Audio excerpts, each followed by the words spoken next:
The stranger, with shoulders broad as an ox yoke, watched from the shadowed boardwalk, as the woman in the threadbare traveling dress stumbled toward the only inn in Steins Pass, New Mexico territory, her face pale with exhaustion beneath the dying light of the September sun in 1878.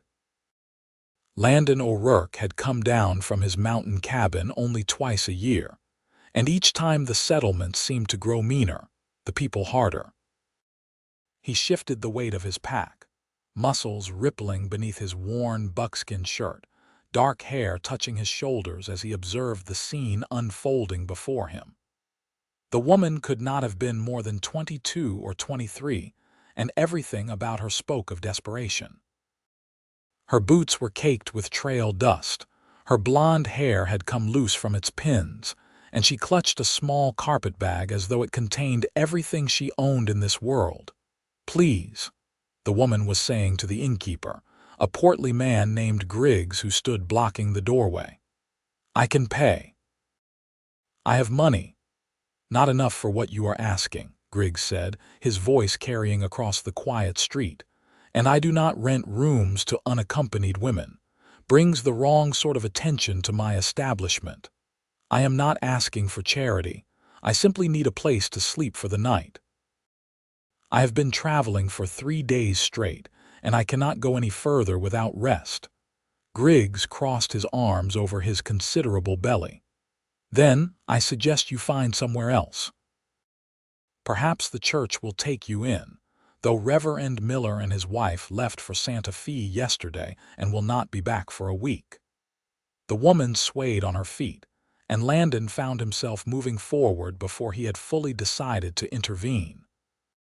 His boots made heavy sounds on the wooden planks, and both Griggs and the woman turned to look at him.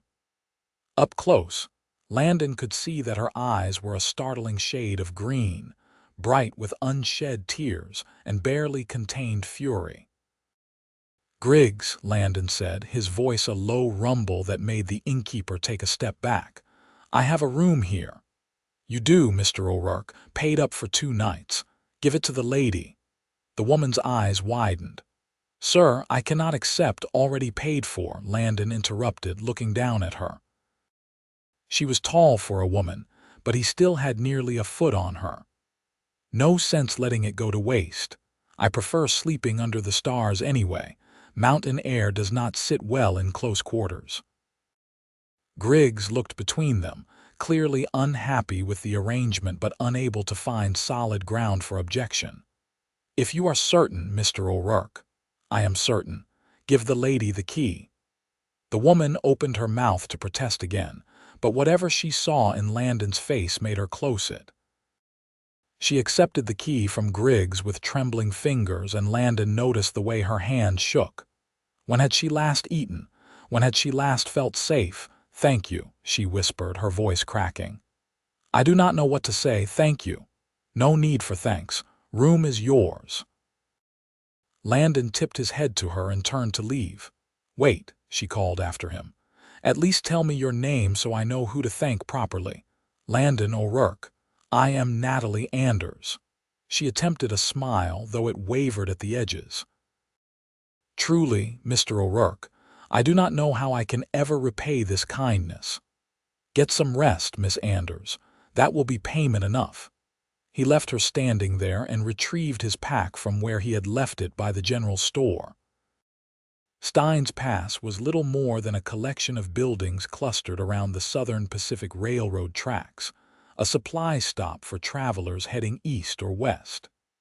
The town had sprung up only a few years prior, rough and ready like most places in the territory.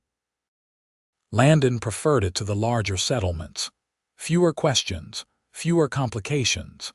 He made his way to the edge of town where the desert scrub gave way to rocky outcroppings. The September night would be cool but not cold, and he had slept in far worse conditions. He found a flat spot beneath an ancient cottonwood tree near a dry wash and spread his bedroll. The sky was already darkening to deep purple, stars beginning to pierce through the vast expanse above. Landon built no fire. He ate dried meat and hardtack from his pack, washing it down with water from his canteen. The sounds of the town drifted to him on the evening breeze. A piano playing badly in the saloon, voices raised in laughter or argument, the lonely whistle of a train passing through without stopping. He lay back on his bedroll and stared up at the emerging constellations, trying not to think about green eyes and trembling hands. He had learned long ago not to get involved in other people's troubles. The mountains had taught him self-reliance, solitude, the peace that came from depending on no one and having no one depend on him. His father had been a trapper, his mother a Jicarilla woman who had died when Landon was 12. His father had followed her into death 2 years later, leaving Landon to make his own way. He had been 14, already nearly 6 feet tall and strong from years of helping his father with the trap lines. He had survived. More than survived, he had thrived in the high country, building a life that asked nothing of anyone. So why had he given up his room to a stranger? Landon closed his eyes and willed sleep to come, but his mind kept returning to the image of Natalie Anders swaying with exhaustion, the proud set of her shoulders even as she begged for basic shelter.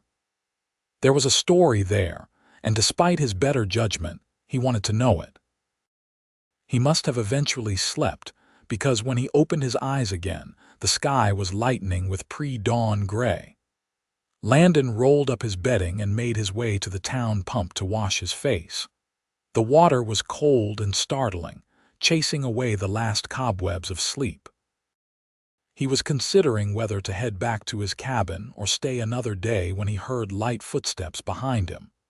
Mr. O'Rourke. He turned to find Natalie Anders standing a respectful distance away. In the growing light, he could see her more clearly. She had washed and tidied her hair, but the dress was still worn and travel-stained. She held herself with dignity despite her circumstances, spine straight, chin lifted. "Miss Anders, I hope the room was satisfactory. It was wonderful. I slept better than I have in weeks." She took a step closer, and he noticed she carried a small package wrapped in brown paper. "I brought you breakfast. It is not much, but the restaurant was just opening and I thought after giving up your room, the least I could do was ensure you had a proper meal." Landon accepted the package, surprised by the gesture.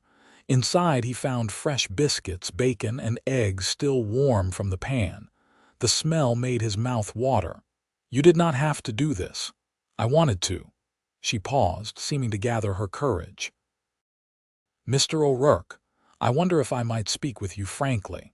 Speak freely. I am in a difficult situation. I came to Stein's Pass because I was told there might be work here, but it seems my information was incorrect. The position I was promised has already been filled, and I find myself without employment or prospects." She met his eyes squarely. "I do not tell you this to elicit pity or further charity, but I wanted you to know that your kindness last night may have saved my life. I was at the end of my resources, and I do not know what I would have done if you had not intervened. What sort of work were you seeking? I am a teacher, or I was. I taught at a school in Missouri until recently. I came west because I was told the territories needed educated women, that there were opportunities here." "There are schools in the territory," Landon said slowly, "but Stein's Pass is too small for one. You would need to try Silver City or perhaps Deeming. I have enough money for food but not for travel. Not anymore." She said it matter-of-factly without shame. "I will find a way. Perhaps I can work in the restaurant or do laundry until I have saved enough." Landon studied her face, the determined set of her jaw, the intelligence in those green eyes. Something in his chest tightened, an unfamiliar feeling that made him uncomfortable. "Eat breakfast with me," he heard himself say. "Then we can talk about your options." Surprise flickered across her features. "I do not want to impose further on your generosity." You brought enough food for two. Seems a waste for one man to eat it all." A genuine smile transformed her face, and Landon felt that tightness in his chest increase. They found a bench outside the general store, and he divided the food between them. She ate with restraint, but he could tell she was hungry. He made sure to give her the larger portions without making it obvious. "Tell me about Missouri," he said between bites. "What would you like to know?" "Why you left. A woman does not travel 1,000 miles alone without good reason." Natalie was quiet for a moment, her gaze fixed on the distant mountains.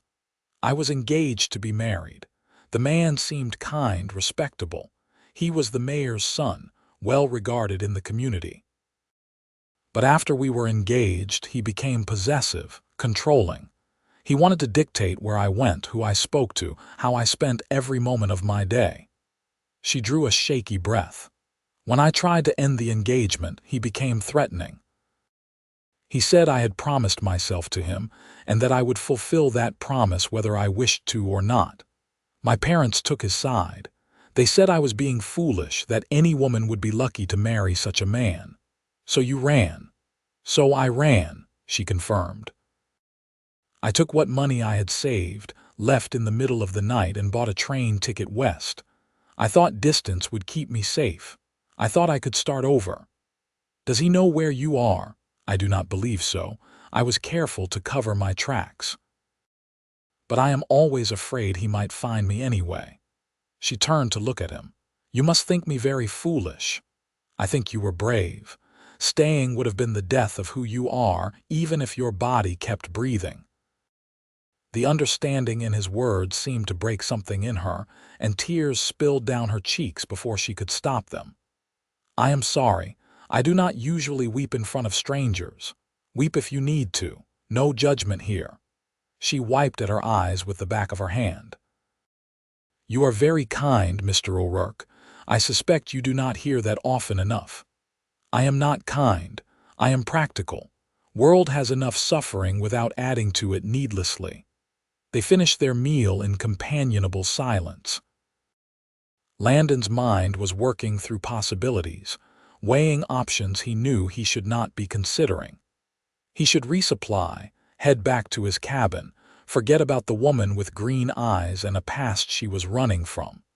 That would be the sensible thing to do. "I know someone in Silver City," he said instead. "Judge Holloway. His wife mentioned they were looking for a teacher for their daughters. I could take you there, introduce you." Natalie's eyes widened. "Silver City is 60 miles from here. I could not ask you to. You are not asking." "I am offering. I need to head that direction anyway to sell some furs." This was a lie, but it came easily. "We could leave tomorrow morning if you are willing. The journey would take 3 days on foot, maybe 2 if we can catch a wagon heading that way." "Mr. O'Rourke, I do not know what to say." "Why would you do this for me?" Landon stood, gathering the wrappings from their meal. "Because I can. Because you need help and I am able to give it. Does there need to be more reason than that? Most men would expect something in return." He looked at her steadily. "I am not most men, and I expect nothing beyond your company on the road and perhaps conversation to pass the time. If that is acceptable to you, be ready at dawn tomorrow." She rose as well and impulsively reached out to touch his arm. Even through the buckskin, he could feel the warmth of her hand. "Thank you, Landon O'Rourke. You have given me hope when I had none left." He nodded, not trusting himself to speak, and watched her walk back toward the inn. The shape of his carefully ordered, solitary life was shifting, and he could not quite bring himself to regret it. The rest of the day passed in preparation. Landon purchased additional supplies, enough for 2 people for several days of travel. He checked his rifle, sharpened his knife, and made sure his canteens were in good repair. Practical tasks that kept his hands busy and his mind occupied. He tried not to think about what he was doing, the commitment he was making to a woman he had known for less than a day. That evening he slept again under the stars, but his dreams were troubled. filled with green eyes and dangers he could not quite see. Dawn came clear and cool. Landon was packed and ready when Natalie emerged from the inn carrying her small carpet-bag. She wore the same dress, but she had mended a tear in the sleeve and brushed the dust from the fabric. She had also fashioned a bonnet from a square of cloth, protection against the desert sun. "I am ready," she said simply. They set out as the town was waking, heading west along the rutted road that would eventually lead them to Silver City. The terrain was harsh, all scrub brush and rocky soil, mountains rising in the distance like ancient sentinels. The sun climbed quickly, and soon the morning coolness gave way to building heat. Landon set a steady pace, not too fast but purposeful. He kept a watch on Natalie from the corner of his eye, ready to slow if she showed signs of struggle, but she kept up without complaint. They walked in silence for the first hour, saving their breath for the journey. "Tell me about the mountains," Natalie said eventually. "You said you prefer them to town." "I have a cabin about 30 miles north of here, high up where the pines grow thick and the air stays cool even in summer.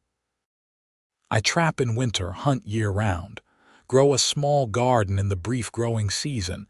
It is a simple life but honest." "Do you ever get lonely?"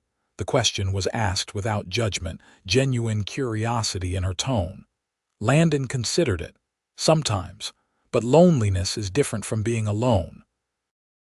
"I am alone by choice. Lonely is something that happens when you are surrounded by people who do not see you." "That is a wise observation. I've had a lot of time to think." They walked on, and gradually Natalie began to ask more questions. She wanted to know about the animals he trapped, the plants that grew in the high country, what winter was like when snow buried the world.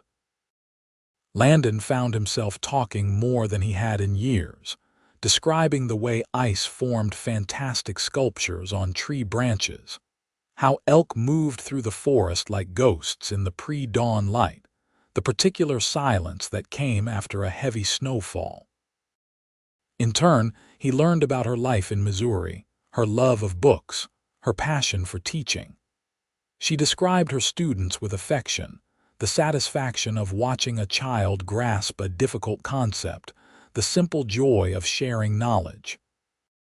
Her voice became animated as she spoke, hands gesturing to emphasize her points, and Landon found himself captivated by her enthusiasm. They stopped at midday to rest in the shade of a rocky overhang. Landon shared out jerky and hardtack along with dried apples he had purchased from the general store. The food was simple but nourishing. Natalie ate without complaint, though he suspected she was more accustomed to gentler fare. "Your hands," she said suddenly, looking at where his rested on his knee. "They are scarred." Landon glanced down at his hands, seeing them as she must. Rough, calloused, marked with the white lines of old wounds. "Comes with the work." Traps are not forgiving, and neither are the animals caught in them. "May I?" She reached out tentatively, and when he did not pull away, she took his right hand in both of hers, tracing one of the longer scars with a gentle finger. "This one looks painful. Wolverine, 5 years back." He was not happy about being trapped. "I imagine not." She continued to hold his hand, and Landon found he did not want to pull away. Her touch was soft, careful, achingly tender in a way he could not remember experiencing before. "You are a hard man living a hard life, but there is gentleness in you too. I see it in how you move through the world, how you have treated me. You do not know me well enough to make such judgments. Perhaps, but I think I am a good judge of character. I have to be, or I would not have survived this long." She released his hand and sat back. "Tell me honestly, Landon O'Rourke, why are you helping me?" He met her gaze squarely. "Because when I saw you standing there, exhausted and alone, being turned away for no good reason, something in me could not walk past. Because I know what it is to be alone in the world with no one to turn to." Because you remind me that there is more to life than just surviving. That is the most words you have spoken at once since we met. You have a talent for drawing them out. She smiled, and he felt warmth spread through his chest that had nothing to do with the desert sun. They pressed on through the afternoon heat. The road stretched before them, empty except for the occasional lizard darting across the packed earth. Mountains shimmered in the distance, rendered hazy by heat and dust. Landon kept them moving at a steady pace, knowing they needed to cover as much ground as possible before nightfall. As evening approached, he led them off the road to a small spring he knew, little more than a seep in the rocks, but with enough water to refill their canteens and provide a place to camp.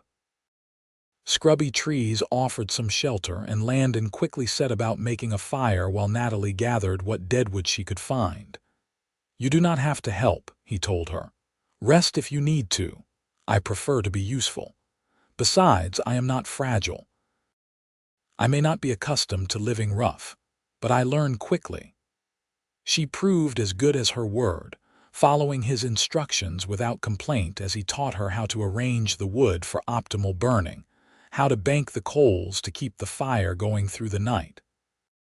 They ate a simple meal of beans heated in a tin pot, more hardtack, and coffee strong enough to strip paint. "This is the worst coffee I have ever tasted," Natalie said after her first sip, but she was smiling. "Keeps you awake and puts hair on your chest. What more do you want?" "Flavor might be nice. I will keep that in mind for next time." The easy banter felt natural, comfortable in a way that surprised Landon. He was not a man given to casual conversation, yet with Natalie it flowed effortlessly. They talked as the stars emerged about everything and nothing. She told him about books she had read, places she dreamed of seeing. He described the changing seasons in the high country, the satisfaction of living by his own labor. When the fire had burned down to coals and the night had grown cool, Landon spread out his bedroll on one side of the camp and gestured for Natalie to take the other side, closer to the fire's warmth. "What about you?" she asked. "I will sleep here. I am accustomed to cold." "Landon, that is not necessary. There is room enough for both of us near the fire. Your reputation is your own to manage, but I will not give anyone cause to question it. This is proper." She looked at him for a long moment, something unreadable in her expression. "You are unlike any man I have ever met." "Is that good or bad?" "It is very, very good." Landon lay awake long after Natalie's breathing had evened out in sleep. The desert night was alive with small sounds. The rustle of creatures moving through the brush, the distant cry of a coyote, the whisper of wind over stone. Above, the stars wheeled in their ancient dance, indifferent to the small dramas playing out below. He thought about his cabin waiting in the mountains, the solitary life he had built so carefully. It had been enough for years, more than enough. But now, lying beneath the vast sky with Natalie sleeping a dozen feet away, that life felt incomplete in a way he could not quite articulate.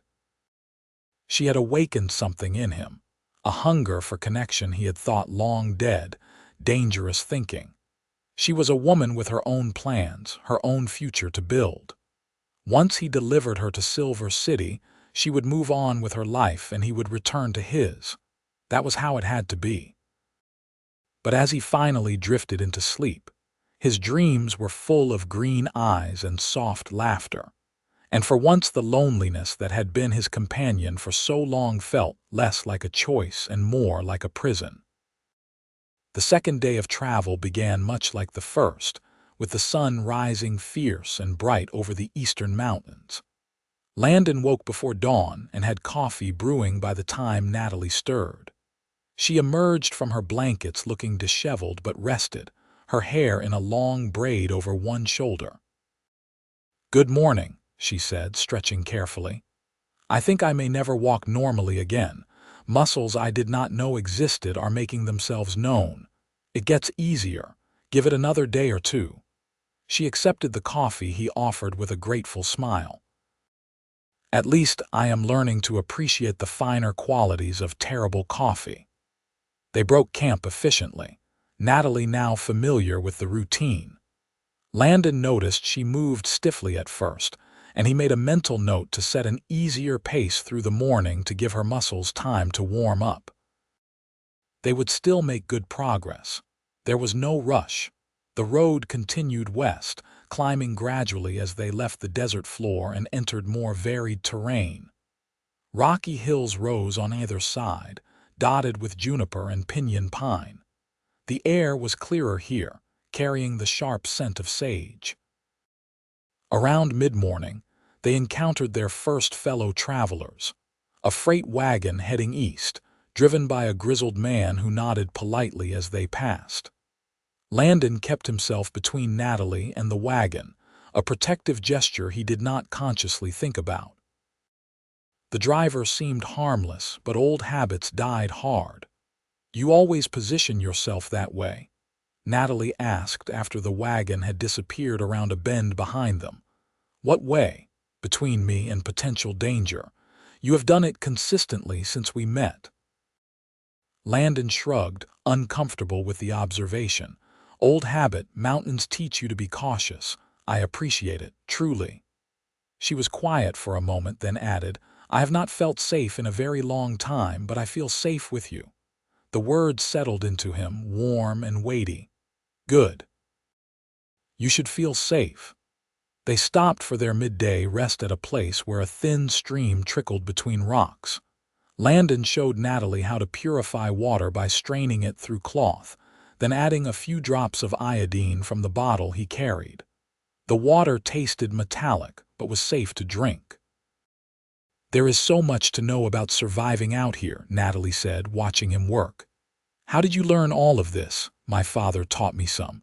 The rest I learned by trial and error. Some errors nearly killed me, but I learned." "Tell me about one." "Which, the errors?"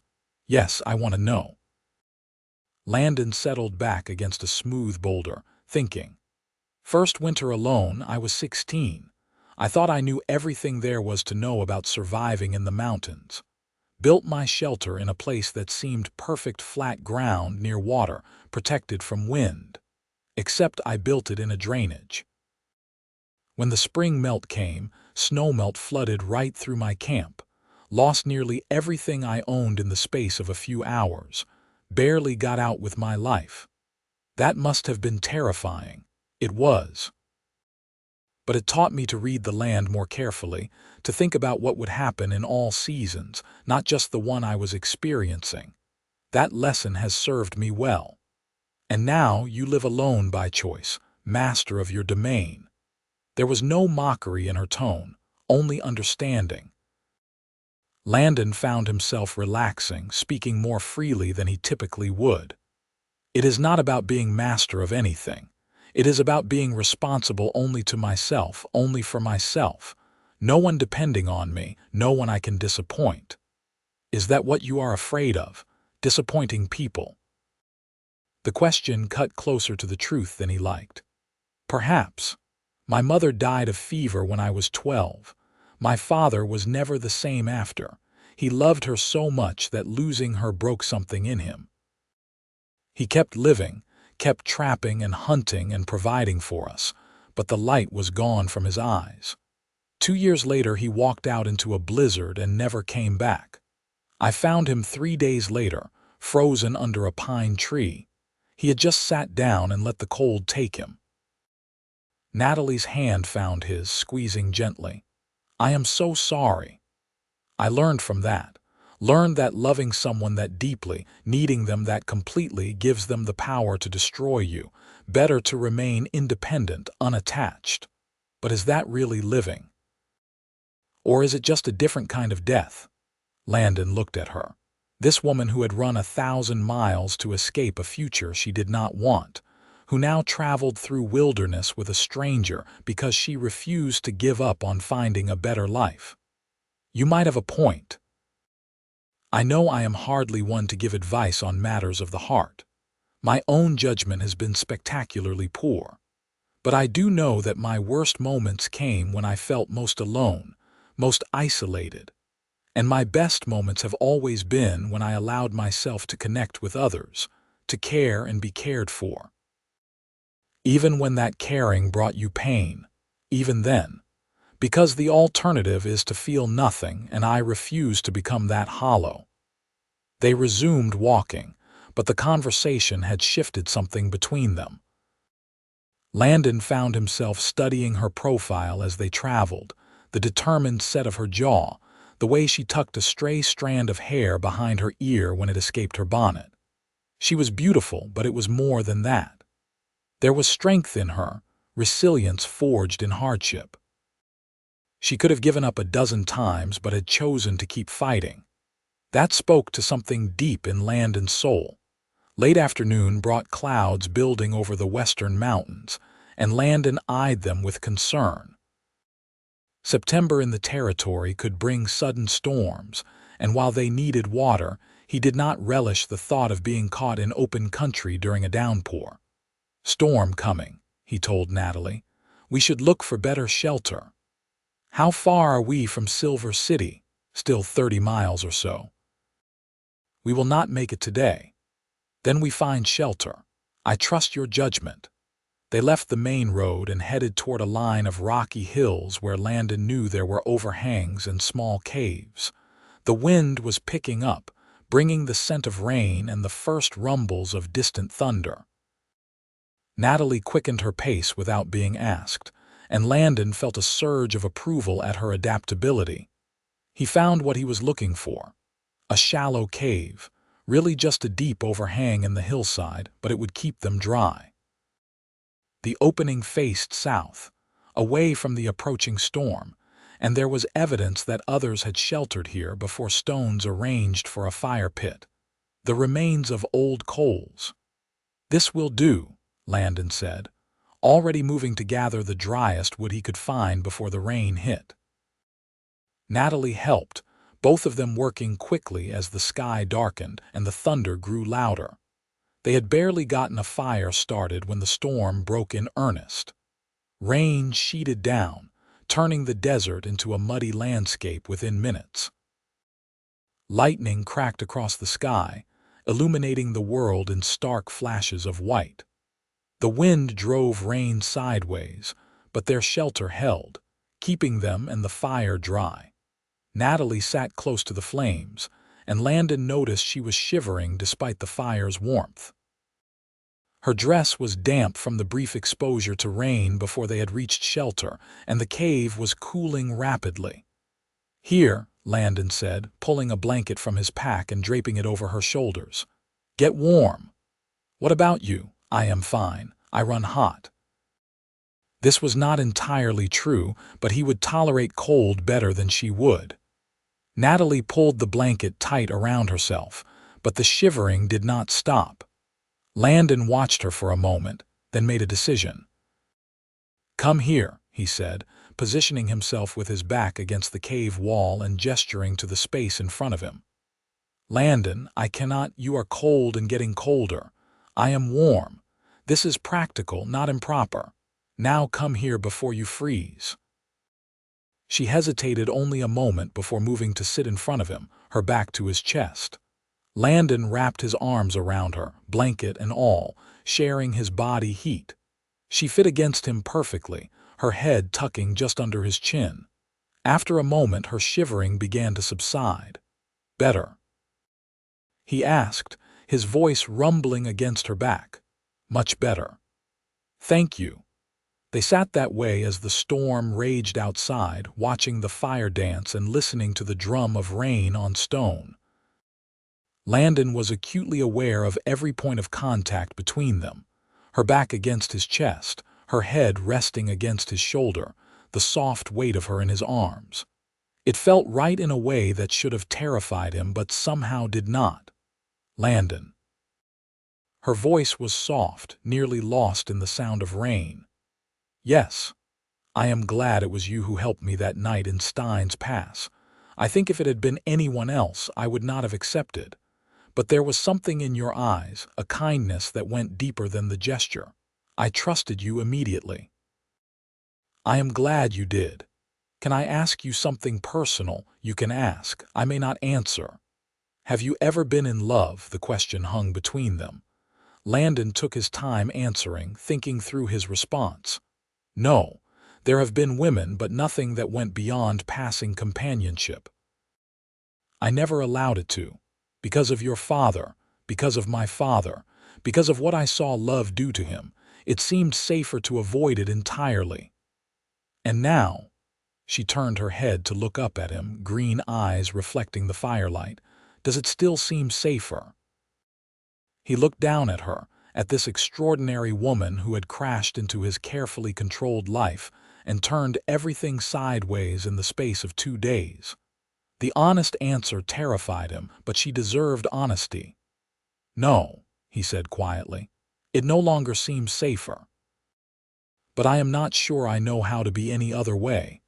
Perhaps you could learn, if you wanted to. Perhaps I could. She settled back against him, apparently content with that answer. The storm continued outside, but inside their small shelter, the world had narrowed to just the two of them. The fire, and the possibility hanging unspoken in the air between them. Landon held her, and tried to remember all the reasons he had chosen solitude, all the arguments for protecting his heart. But with Natalie warm in his arms, those reasons seemed increasingly thin, walls built more from fear than wisdom. The rain eased eventually, settling into a steady drizzle. The fire burned down to coals, and exhaustion from the day's travel caught up with them both. Landon spread his bedroll near the fire and wordlessly made space for Natalie to share it. There was no longer any pretense of propriety, only the practical need for warmth and the unspoken acknowledgement that neither wanted to be apart. They lay facing each other, close enough that Landon could see each individual eyelash, the faint freckles across her nose. Natalie reached out and placed her hand against his chest over his heart. It is beating very fast, she said. You make me nervous. Good, you make me nervous too. Why is that good? Because it means this matters. Whatever this is between us, it is not simple or easy, and that means it is real. Landon covered her hand with his own, pressing it more firmly against his heart. Natalie, I do not know how to do this. I do not know how to be what you might need. I do not need you to be anything except yourself. That is more than enough. He wanted to kiss her. The urge was nearly overwhelming, but something held him back. Not propriety or fear exactly, but a sense that once he crossed that line, there would be no going back. His life would be irrevocably changed. Sleep, he said instead. We have another long day tomorrow. She nodded and closed her eyes, but kept her hand over his heart. Landon lay awake long into the night, listening to her breathe, feeling the weight of her trust in him like a physical thing. Somewhere in the darkness, he acknowledged what he had been trying to deny since the moment he first saw her. He was falling in love with Natalie Anders. Morning came gray and cool, the storm having passed in the night. They woke tangled together, and for a moment neither moved, both reluctant to break the spell. Then Landon carefully extricated himself and set about rekindling the fire. They ate a quick breakfast and resumed their journey. The storm had left the world washed clean, colors more vivid against the red earth. The road was muddy in places, but passable. They walked in comfortable silence, the events of the previous night hanging between them like a promise. By late afternoon, they crested a hill, and Silver City spread out before them in a valley, larger than Stein's Pass by an order of magnitude. The town had grown prosperous from silver mining, and even from a distance, Landon could see evidence of that prosperity in the size and number of buildings. We made good time, he said. We can be there before dark. Natalie stopped walking and turned to face him. Landon, what happens when we get there? I introduce you to Judge Holloway and his wife. If they still need a teacher for their daughters, the position is yours. If not, we find another option. And then you build your life. You will be safe here, Natalie. Silver City is large enough that you can disappear if you need to, established enough that a single woman with employment will not attract unwanted attention. That is not what I am asking, and you know it. Landon looked at her, this woman who had become so important to him in such a short time. What do you want me to say? I want you to tell me if I will ever see you again after today. I want to know if these past days meant something to you or if I have been foolish to hope they did. They meant something. The words came hard, unfamiliar. They meant everything. Then do not leave. Stay in Silver City. There must be work here for a man with your skills. Or let me come with you to your cabin. I do not care about comfort or society. I care about being with you. Natalie, you do not know what you are saying. My cabin is a day's hard ride from the nearest settlement. Winters are brutal. You would be isolated, alone except for me. That is no life for a woman like you. A woman like me. What does that mean? Educated, cultured. You are meant for more than scraping by in the wilderness. She stepped closer, fury and hurt warring in her expression. You do not get to decide what I am meant for. I ran halfway across the country to escape a man who wanted to control my choices. Do not make the same mistake Thomas made. The comparison stung. I am not trying to control you. I am trying to protect you. From what? Hardship. I have already known hardship. Loneliness. I have been lonely in rooms full of people. The only thing you are protecting me from is happiness, and I do not accept your protection. Landon wanted to argue, to make her understand all the reasons why this could not work. But looking at her fierce, determined face, he saw his own fear reflected back at him. He was not protecting her. He was protecting himself from the possibility of loving someone so much that losing them would destroy him. I am afraid, he said finally, the admission costing him. I am afraid of becoming my father, of loving you so much that I lose myself. Natalie's expression softened. She reached up and cupped his face in her hands, thumbs stroking along his bearded jaw. I am afraid too, terrified actually. But I am more afraid of letting fear rob me of something precious. I am more afraid of wondering what might have been. What if I fail you? What if you do not? What if we are extraordinary together? He closed his eyes, leaning into her touch. Every reasonable argument he could make crumbled in the face of the simple truth. He wanted this, wanted her, wanted a life that included more than just survival. Come with me, he said, opening his eyes to look at her. Come to my cabin, stay the winter. If you hate it, I will bring you back to Silver City in the spring and we will part as friends. But give us a chance. Give me a chance to love you the way you deserve. Joy bloomed across her face, radiant and beautiful. Yes, yes, I will come with you. Landon kissed her then, unable to hold back any longer. Her lips were soft, yielding under his, and she made a small sound of surprise and pleasure that set his blood on fire. He wrapped his arms around her, lifting her off the ground, and she wound her hands into his hair, kissing him back with equal fervor. When they finally broke apart, both breathing hard, Natalie was laughing. Well, she said, that took you long enough. I am new at this. You will have to be patient with me. I think I can manage that. They stood there on the hill overlooking Silver City, holding each other as the sun began its descent toward the western horizon. Landon felt something in his chest unwind, a tension he had carried for so long that he had forgotten what it felt like to be without it. We should still go to the Holloways, Natalie said eventually, if nothing else, to let them know I am safe and not in need of their help. Agreed. And we will need to purchase supplies for the journey to my cabin. Winter comes early in the high country. They walked into Silver City hand in hand, drawing a few curious looks but no outright hostility. The town was bustling, full of miners, merchants, and all the supporting businesses that grew up around a prosperous mine. Landon led them to a large house on a tree-lined street, its white paint and green shutters speaking of wealth and stability.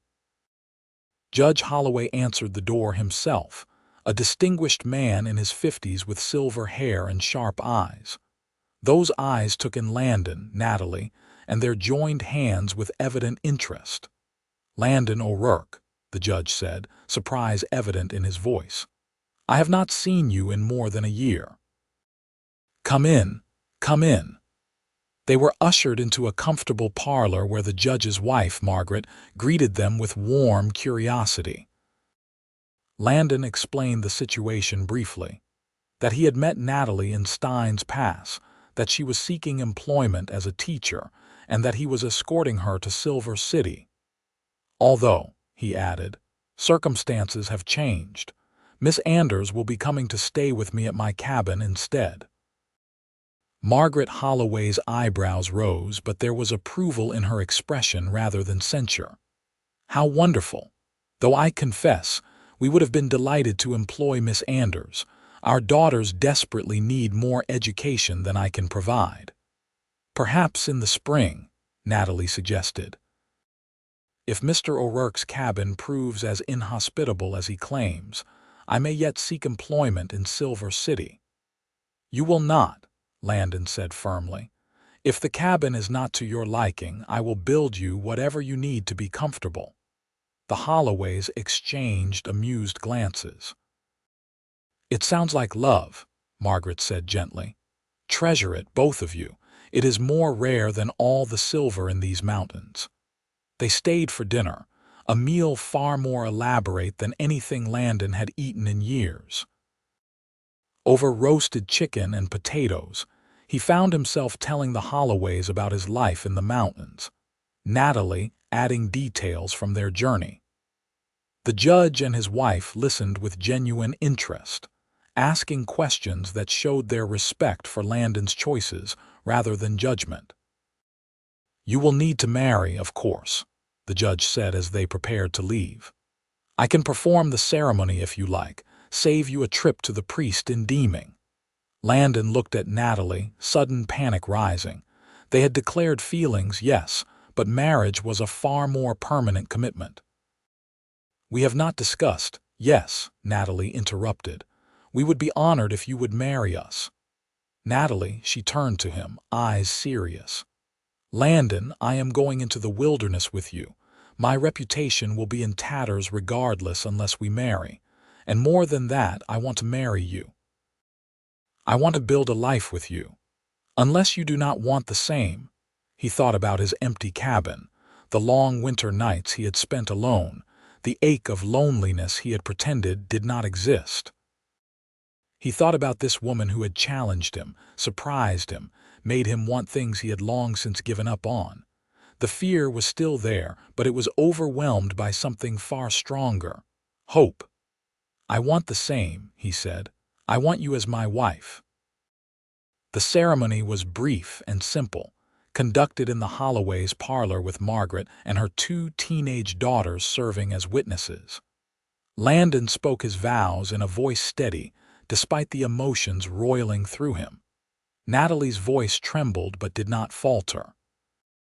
When the judge pronounced them married, Landon kissed his wife with a tenderness that made Margaret dab at her eyes with a handkerchief. They spent their wedding night in a guest room at the Holloway house, a last taste of civilization before heading into the wilderness.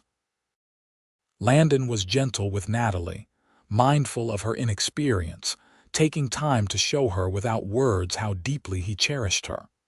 She met him with equal passion, her initial nervousness giving way to wonder and pleasure. Afterward, they lay tangled together in the soft bed, the lamp turned low. "No regrets?" Landon asked, stroking her hair. "None. You?" "I have only one regret." She propped herself up to look at him, concern in her eyes. "What is that?" "That I wasted so many years being alone when I could have been searching for you. Then we will make up for lost time. We have the rest of our lives, after all." They stayed in Silver City for 3 more days, during which Landon purchased supplies for the winter: flour, salt, sugar, coffee, ammunition, and various other necessities.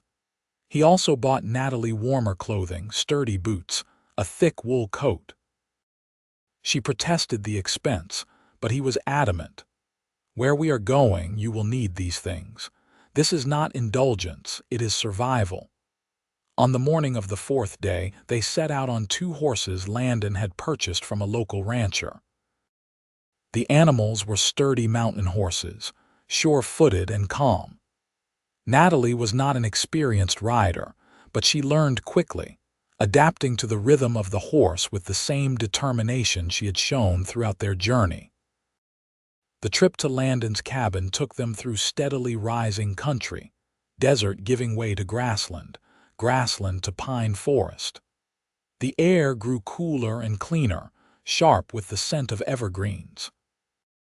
They camped 2 nights along the way, and Landon taught Natalie how to pitch a tent, how to read the weather, how to move quietly through the forest. "You are a natural," he told her on the 2nd evening as she successfully started a fire using flint and steel. "Most people take weeks to master that. I had a good teacher, and I am motivated. I want to be a partner to you, not a burden. You could never be a burden." On the 3rd day, they reached the cabin. It sat in a small clearing surrounded by towering pines, a solid structure of logs with a stone chimney and a covered porch. A creek ran nearby, its water clear and cold from the high peaks. The setting was breathtakingly beautiful, isolated but not lonely. Natalie dismounted and stood looking at what would be her home, and Landon felt his heart hammering as he waited for her reaction. Would she see only the roughness, the primitive conditions? Would she regret her choice? "It is perfect," she breathed. "Landon, it is absolutely perfect." Relief flooded through him. "The inside needs work. I built it for one and it shows. We can expand it, add a proper bedroom, a larger kitchen area. Whatever you need. Show me." The interior was as rough as he had warned.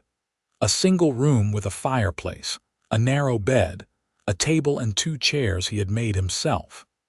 Shelves held supplies and traps. His rifle hung on pegs above the door. Furs were stacked in one corner waiting to be processed. But the space was clean and well organized, and Natalie moved through it with growing enthusiasm.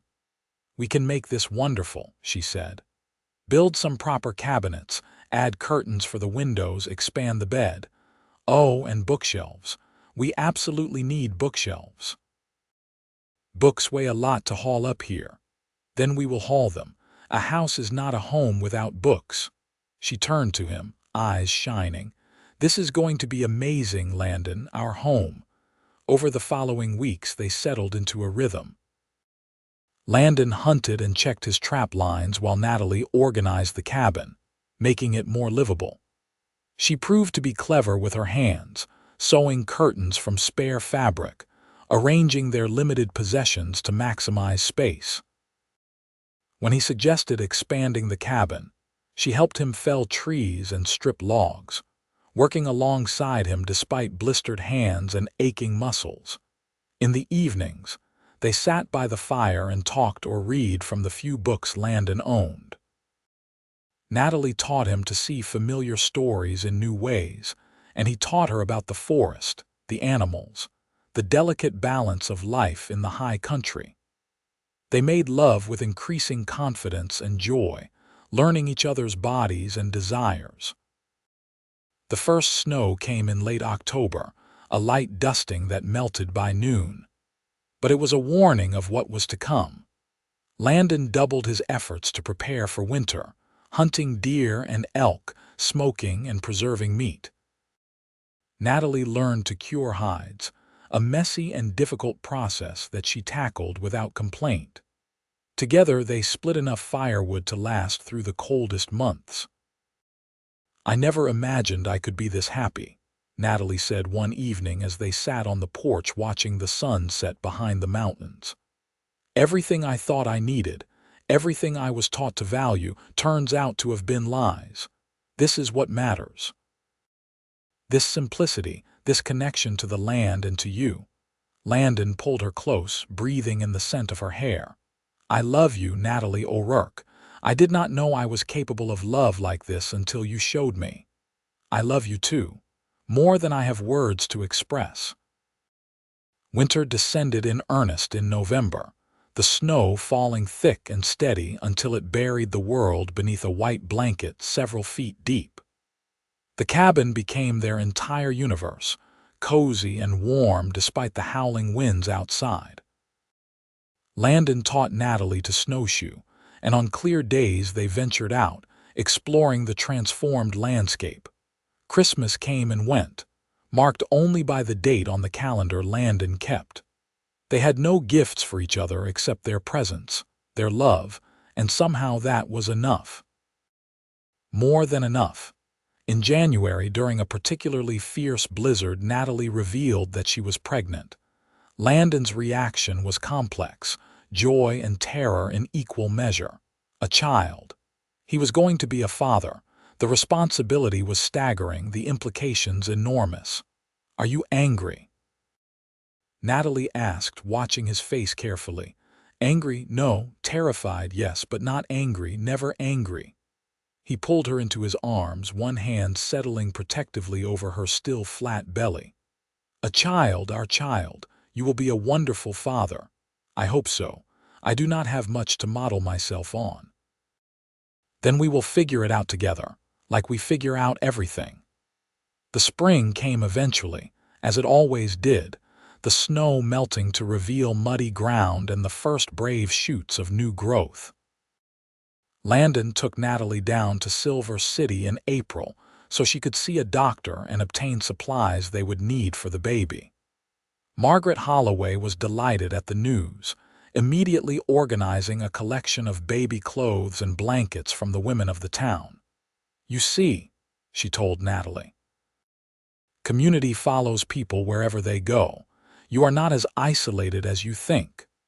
They returned to the cabin loaded with gifts and good wishes. Summer passed in a golden haze of preparation. Landon built a cradle, carving it from pine and sanding it smooth.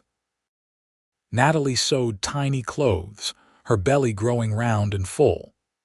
They talked endlessly about names, about their hopes for this child, about the future they were building together. The baby came in late August during a thunderstorm, as if determined to announce his entrance with drama. Landon had brought a midwife from the nearest settlement, a capable Navajo woman named Desba who guided them through the birth with calm expertise. When the baby finally emerged, squalling and red-faced, Landon felt his heart expand in ways he had not known were possible. A son, Desba announced, placing the baby in Natalie's arms. Strong and healthy. Landon looked at his wife, exhausted but radiant, holding their child, and felt tears on his cheeks for the first time since his father's death. Thank you, he whispered, though he was not sure if he was speaking to Natalie, to Desba, or to whatever force had brought them all to this moment. They named him Samuel, after Landon's father. Samuel O'Rourke grew strong and bright, filling the cabin with noise and life. Landon proved to be a devoted father, carrying his son on his back as he checked trap lines, teaching him about the forest from the time he could walk. Natalie bloomed in motherhood, fierce and protective and endlessly patient.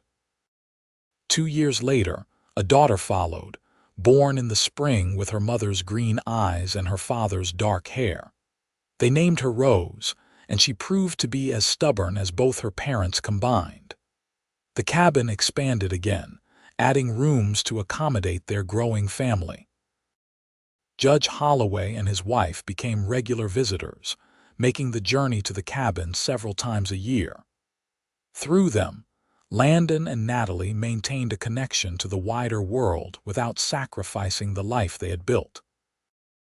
Other families settled in the valley below their cabin, and gradually a small community formed. Natalie taught the children, holding classes in the expanded cabin during the winter months when travel was difficult. Years passed in the rhythm of the seasons, planting and hunting, harvest and preparation, the long quiet of winter and the explosive growth of spring. More children came, 3 more sons and another daughter, filling their home with love and chaos. Landon built additions to the cabin until it sprawled across the clearing, no longer a simple trapper's shelter but a true homestead. On their 10th anniversary, they rode back to Steins Pass, bringing their oldest children with them. The town had changed, grown, but the inn was still there. They stood outside it as the sun set, and Landon pulled Natalie close. "You remember?" he asked. "I remember everything. I remember being at the end of my strength, having no hope. I remember a mountain man with kind eyes who gave me more than shelter. He gave me a future.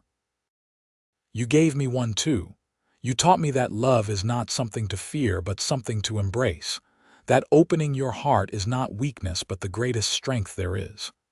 Samuel, now 10 and as tall as his mother's shoulder, tugged on Landon's sleeve. "Papa, why are we standing here?" "Because this is where your mother and I met. This is where our story began." "Tell us the story again," Rose demanded, 7 years old and insatiably curious about everything. So they sat on the bench outside the inn, the same bench where Landon and Natalie had shared breakfast a decade before, and they told their children about courage and kindness, about second chances and new beginnings, about a woman who ran toward freedom and a man who learned to open his heart, about finding love in the most unexpected places. As the stars emerged overhead, the same stars Landon had slept beneath that first night, he looked at his family and marveled at the journey that had brought him here. From solitary trapper to husband and father, from a man who prized independence above all else to one who found his greatest joy in connection. "No regrets?"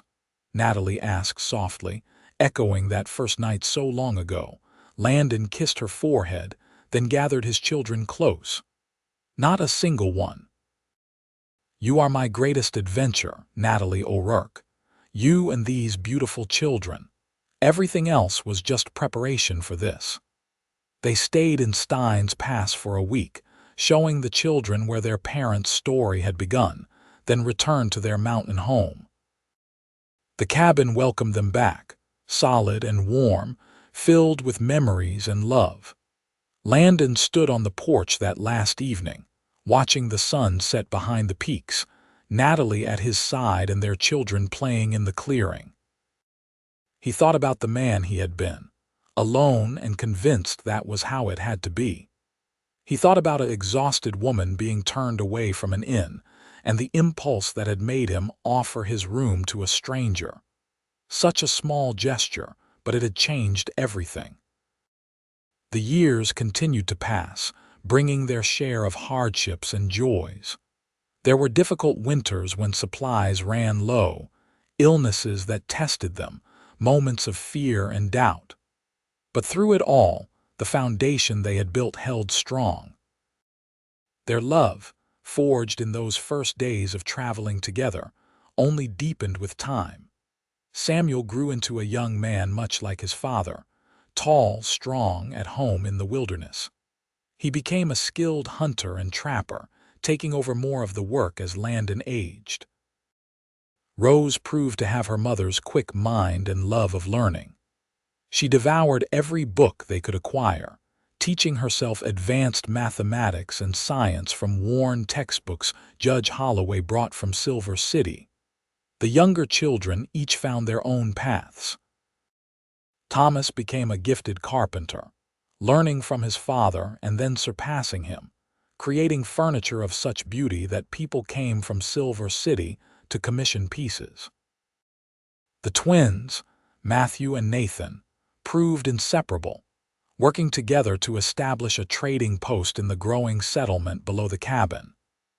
And little Mary, the youngest, showed early signs of her mother's teaching gift, patient, and creative in helping the younger children in their small school. Landon and Natalie watched their children grow and thrive, secure in the knowledge that they had given them roots and wings both. The cabin and the mountain would always be home, a refuge, but the children were free to choose their own adventures. On their 20th anniversary, the entire family gathered at the cabin for a celebration. The structure had grown to accommodate them all, with a large common room for gatherings and enough bedrooms for everyone. Margaret and Judge Holloway came, older now but still spry, bringing news from Silver City and beyond. "The territories are changing," the judge told Landon as they sat on the porch, watching the grandchildren play. "There is talk of statehood for New Mexico within the next few decades. The wild days are fading."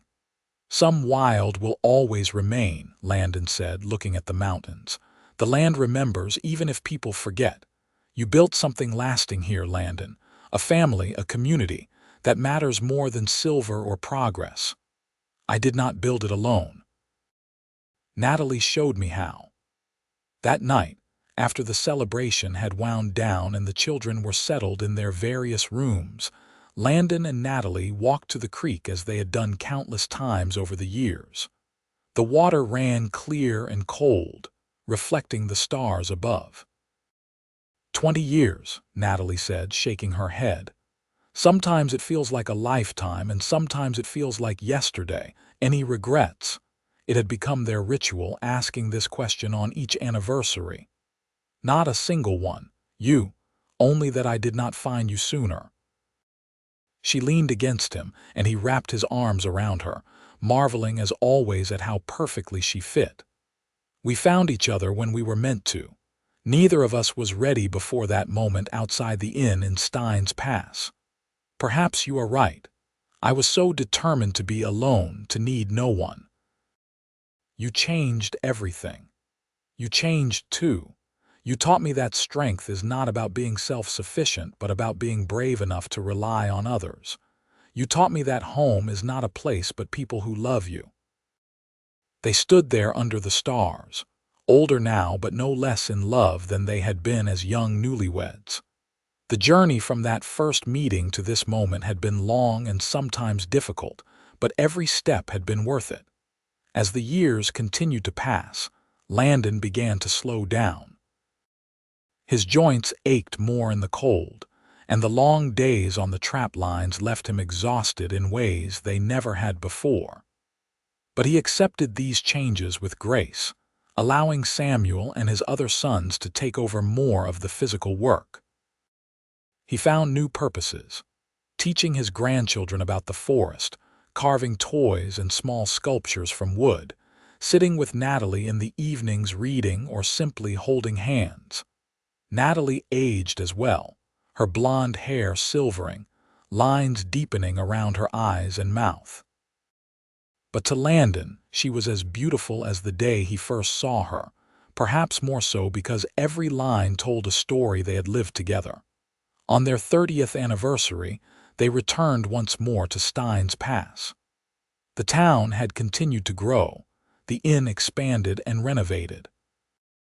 But the bench was still there, and they sat on it as the sun set, holding hands and remembering. "You think about him?" Landon asked.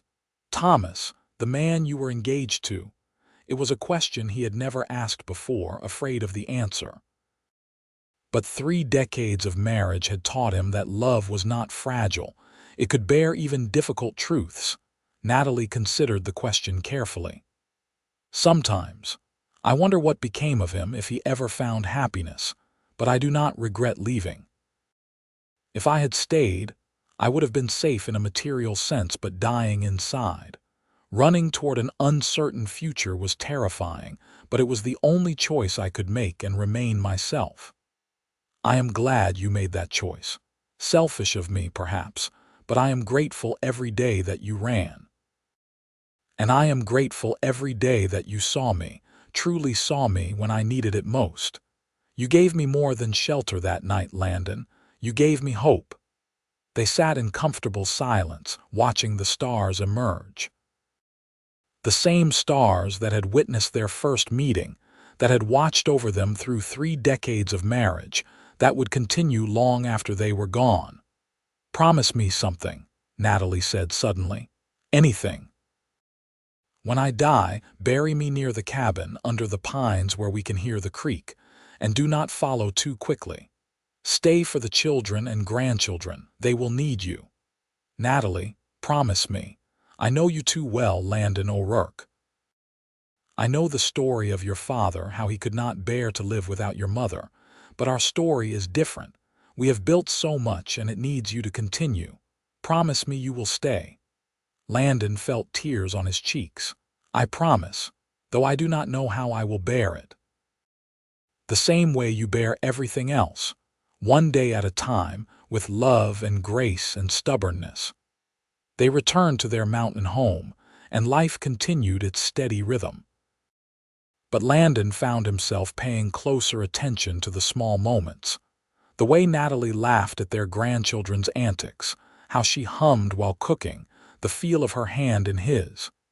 He was building memories to sustain him, though he hated the necessity.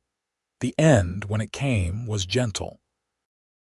Natalie simply went to sleep one winter night and did not wake.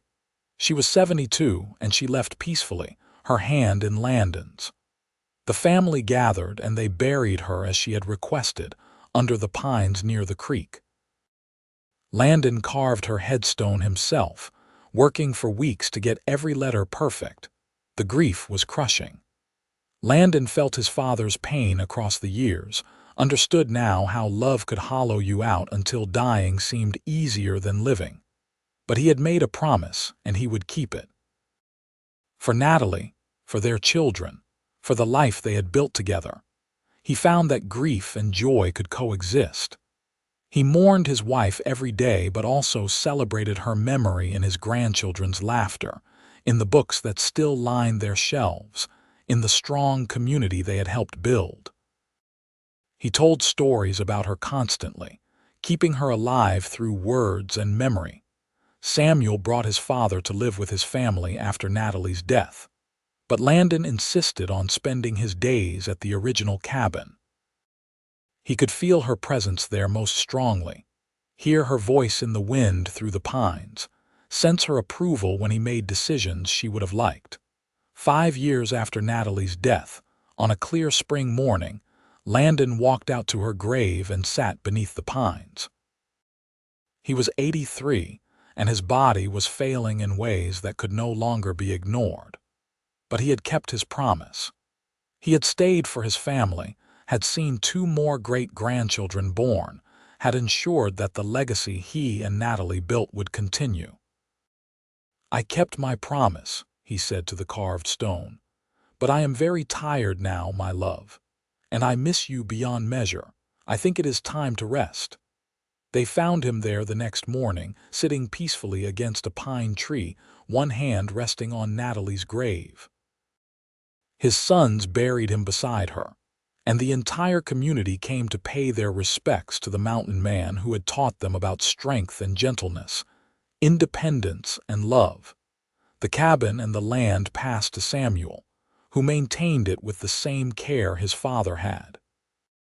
The other children built their own homes nearby, creating a family compound that honored their parents' memory. They told their children about the grandmother who had run toward freedom and the grandfather who had learned to open his heart, about the love story that had begun with a simple act of kindness outside an inn in Stein's Pass.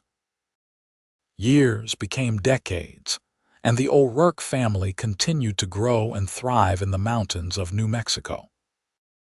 The original cabin was preserved as a memorial, and each generation learned the story of how it all began. With a woman who needed help and a man brave enough to offer it, with trust given and returned, with love that transformed 2 lonely people into a family that spanned generations. The graves under the pines became a place of pilgrimage for the family, a reminder that the greatest adventures often begin with the smallest gestures. That kindness matters, That love is always worth the risk. That home is not where you start, but where you choose to stay. And in the evenings, when the wind moved through the pines just right, it almost sounded like laughter, like two voices in conversation, like love that had transcended death and time itself. The mountain remembered, holding their story in stone and water and growing things, keeping faith with the promise that some loves are eternal, some bonds unbreakable, some stories worth telling forever.